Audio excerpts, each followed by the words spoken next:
Go ahead. Thanks, Jen.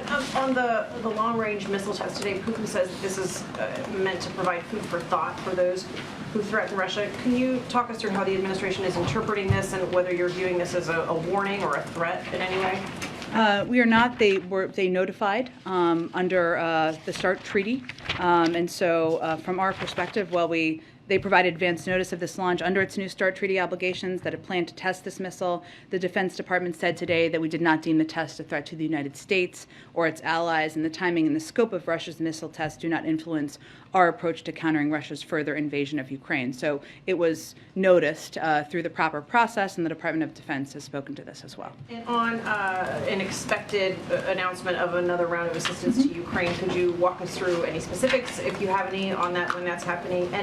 And just big picture on this, the U.S. has already given more than $2.5 billion since this war started. How long can the U.S. expect to continue to bankroll so much of this war? Well, okay, there's a couple questions there, so let me do my best in answering them.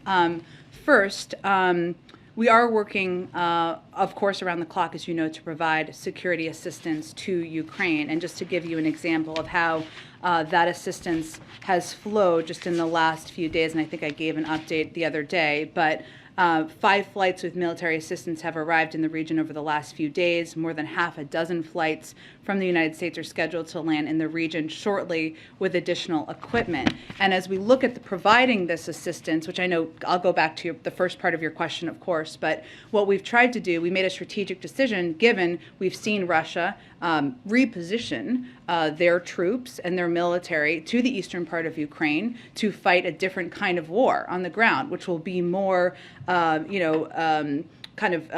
shooting back and forth through long range. And so we have been working with the Ukrainians and the Ukrainian military to determine exactly the kind of security assistance they need for this stage in the war. And that has included an increase, as you've seen, in artillery and ammunition and weapons like howitzers and others that can do these are effective in this long-range shooting and long-range fighting that we are seeing or we anticipate will happen in this stage of the war. So we have been expediting this assistance to the ground over the last couple of weeks to ensure they are prepared as this portion of the war is starting. Not because they are using all of it in 7 days, but because we want them to have all of this equipment as quickly as possible as they prepare to fight this war on the ground.